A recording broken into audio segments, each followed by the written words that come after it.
Welcome to Live True with JT.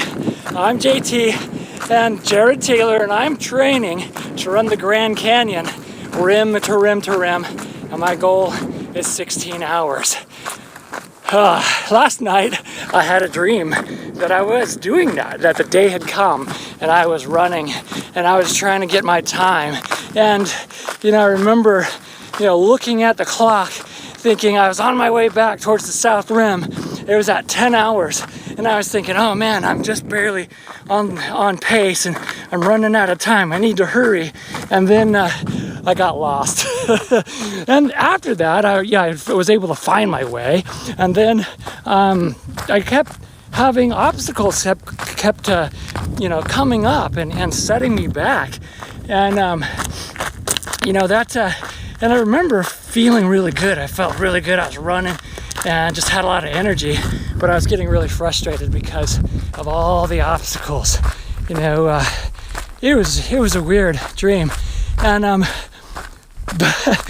maybe I wonder if it's because I've been thinking about it lately a lot. It's January and I'm just recovering from COVID.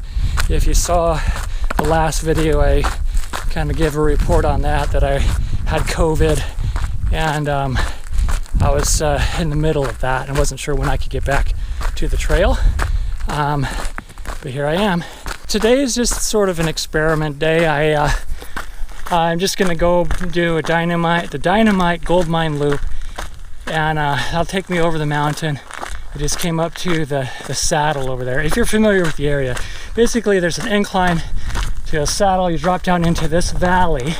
You can see here, and then you go across the base of the mountain and go back up and over the mountain when you hook up onto the Gold Mine Trail. And at about 4.5 miles, and I don't know how much elevation gain, maybe 1,500, I don't know, maybe if that, maybe not even that much. But it's just to see how I'm feeling, how I'm gonna do. I feel pretty good right now, but I'm tired, just tired. I don't know if I'm 100% over COVID. I tried to run about a week ago, around 2 miles, and it was hard. I was able to do it, but I had a hard time breathing. I was coughing stuff up, and and then it just sort of set me back a couple of days. I was feeling worn out after that, and so I'm hoping that I'm clear enough from COVID that I will be able to get back to regular training. And as I think back, that dream is, it was a really weird dream.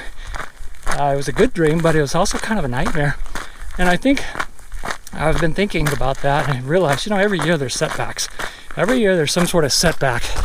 And the key is how to deal with them. How do you deal with them? And, in the past I haven't done the best that I could, but in some cases I just didn't deal with it very well at all. In some cases I did.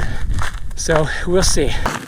But the reality is, it seems like anytime you kind of go after a big goal, there's always going to be some setbacks in some form or another. And so how we deal with them, especially how we deal with them mentally, deal with them emotionally, and of course physically, if it's a physical endeavor like this is pretty important. Because you could either make them worse or manage through them, and they're either gonna deter you or move your timeline back, or you're gonna be able to overcome them and be stronger and maybe even do better than you thought you would do. So much of it is up here, right? Anyways, that's what I'm trying to think of it more positively. I'm trying to think of, well, maybe I got the most major setback behind me this year, and now I'm free to train. We'll see. It's tough because I took a little bit of a break for the holidays. I thought maybe I'd do some more running during the holidays because I had some time off. Had family in town, and I just sort of decided I'm just going to take a break, and then when January comes, I'm going to put my game face on and get back to it and really train very seriously, very consistently. And then I got COVID. man, it's kind of very ironic, but I'm happy to be back here. It's a beautiful, beautiful sunrise. Just amazing. It's nice and cool. A little bit of a breeze. You might probably hear that, the sound. Picking up the wind, I'm sure. The sky is amazing. And wow, I have been wanting to come out here. I want to do a really long one, but I can't push it too soon. Today's going to be my experiment, so I'll do 4.5 miles, get a little elevation gain. I'm not running very much, just mostly hiking. Do a little bit of running when I feel like it, and it's felt pretty good. I can tell it's a little harder to breathe, but I don't know if that's just because I've been having a lot of couch time, or if it's just because I've been sick, and it's probably a combination of both. But I'm just happy to be here. I feel like I'm starting to feel like a living person again, which is awesome.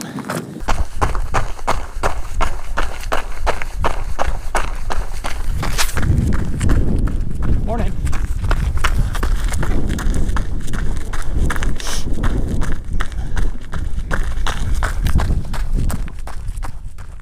So I'm doing a little running.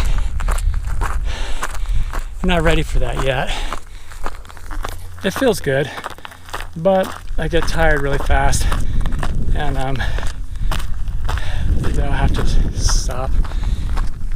So I'm hoping I have some ideas on how I'm going to get back into shape, catch up, and get back into shape, and we'll talk about that more in other videos. Today, I'm just trying to enjoy it out here. And just take it all in.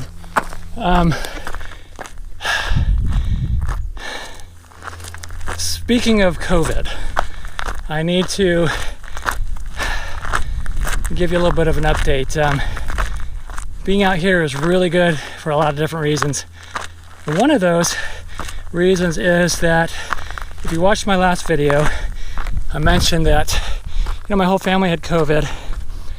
My dad was in the hospital. He had COVID, he had pneumonia. They had to drain fluid out of his lungs.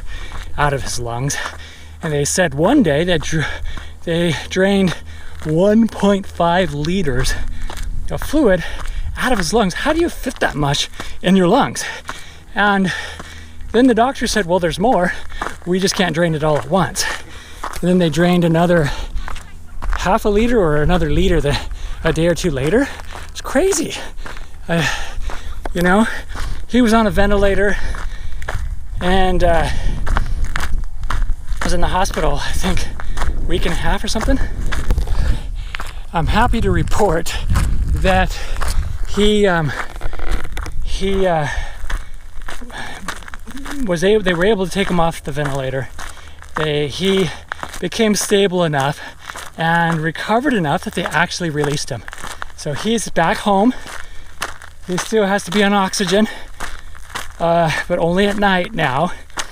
And he's expected to recover. So we're happy about that.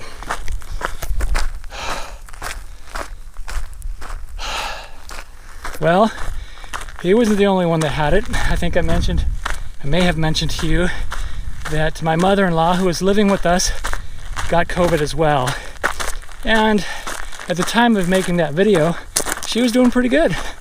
We were actually very impressed, and she was feeling terrible, coughing, and had a fever and stuff, but she would sleep, and then she would eat up and even join us at the table for dinner.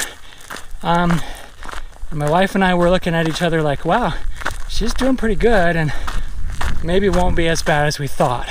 Because we always thought that, her health hasn't been that great for the last couple of years.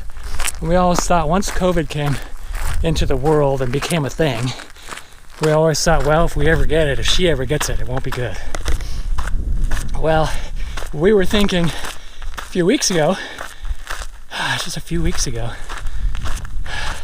we were thinking, wow, she's doing great. She's doing about as well as we were doing. But then after I posted that video, I think that was on the 8th, Saturday, she took a turn for the worse. and it dramatically changed. And she all of a sudden was having a hard time breathing later that day. And Sunday, that persisted. And so we decided to call 911. She was still alert and still, responsive. And so the paramedics came, they looked at her and said, we probably need to take her to the hospital. We need to take her to the ER, have the doctors take a look.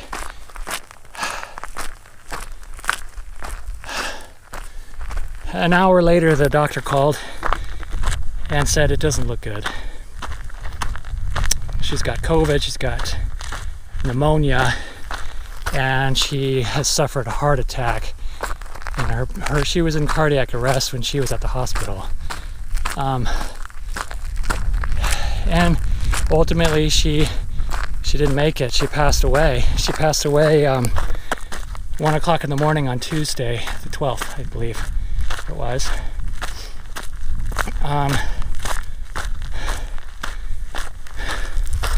So that's been tough. And we're grateful for the time that we had with her. We're grateful that we made the decision to move her into our house. We were able to spend that time with her. But at the same time, she has been suffering for 2 years now. And so once we process the shock of it all, which we're still processing, like my wife said, you never expect that call even when you're expecting it. But now that we've been processing the grief for a little while, we're, when you look at it from a certain point of view, we're grateful that she's not suffering anymore. And that's comforting. We believe that there's life after death. We believe that she's in a better place. She's free from her broken body. And we believe that we will see her again at some future day. So that gives us comfort as well.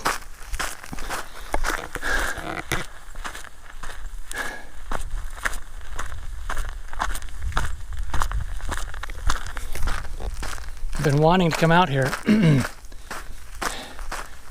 just to feel the peace of it all. And it's really peaceful right now. And I look around, it's quiet, you hear the birds, you see the beautiful surroundings.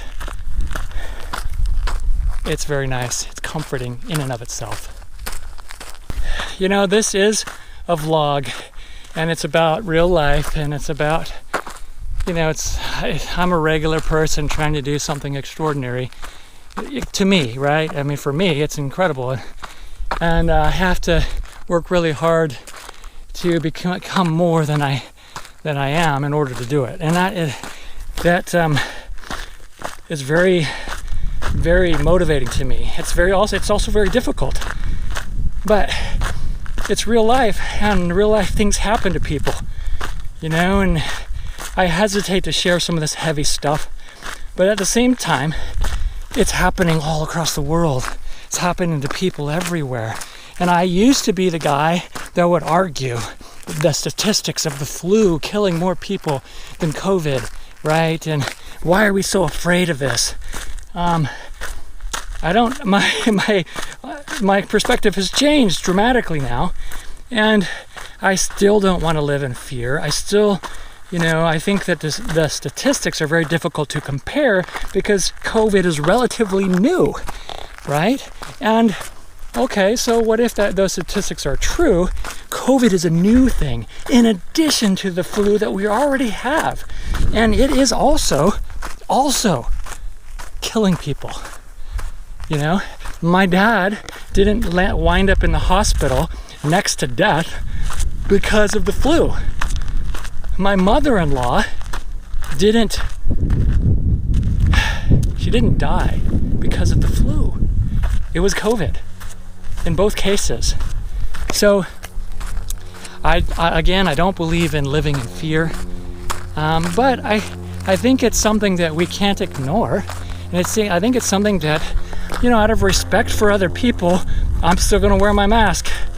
And I'm still going to be careful. I'm still going to be mindful of that and do the best that I can to to help reduce these stories and these effects, and we'll see what happens. And hopefully the vaccine will be a solution. But I think most people agree that COVID's going to be with us now, and it's going to be something that we've got to adjust to and deal with. And I'm really hoping that the vaccine will make a difference. Who knows? I have my own thoughts about vaccines, and the jury's out for me. I still want to see and wait and see how that goes. But life is precious, guys. It really is. It really is. And I love the simplicity of being out in the outdoors. It helps you to clear your mind. Think about things that are important. Morning. And when you take away all the stuff, you take away all the busyness, all the worries and concerns, and you get out here and it becomes very simple. It's just you and the outdoors, the wonderful environment, the animals, the peace, and it's very therapeutic, right? Wow, I feel like I'm rambling quite a bit today. I was expecting this to be a very short video. Just get out there, run around the block or run around the mountain and be done. But there's just a lot on my mind, a lot. One thing I want to tell you about my mother-in-law that I love so much, and when she was living with us, because she was confined to a wheelchair, and I would take her on walks. I don't know, maybe once a week or every other week or something like that, and if that. And I just remember something that made such an impression on me was that we would go by trees and plants and different flowers and things like that, and she would be so fascinated by her surroundings, so genuinely appreciative, and she would say, "Jared, look at that tree, look at how the branches move in this direction, look at the way the leaves are shaped, isn't that interesting?" And then she would say, "Look at those birds, look at how they fly, look at their colors, wow." And she had this childlike gratitude and fascination for the simple things all around her, and she was very clear-minded, very coherent, and it made such an impact on me. I thought, wow, I really want to be more like that. She really did appreciate the simple things.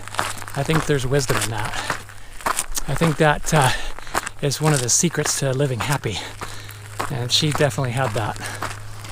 So something to think about, I think, something I'm thinking about, and it's something that I want to expand and develop in my life, because I want to experience that richness that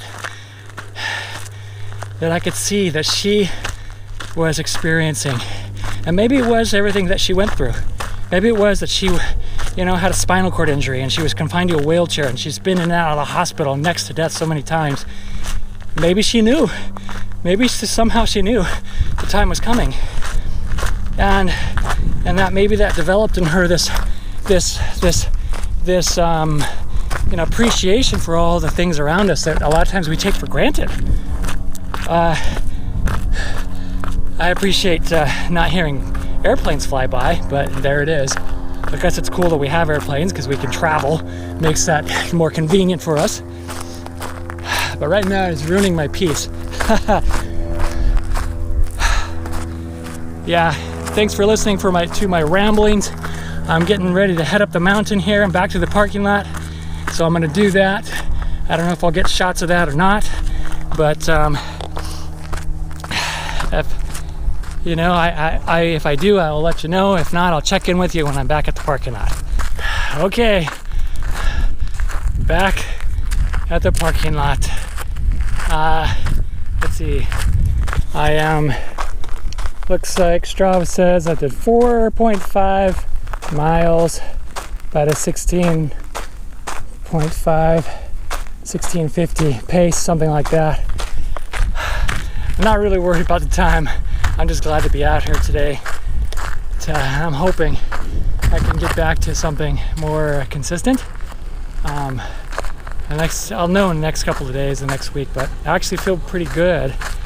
There were times where I wasn't feeling very well at all, but all in all, overall, at the end of this, I actually feel pretty good. So we'll see. We'll see.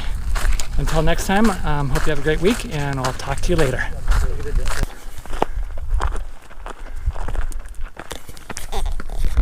Twins?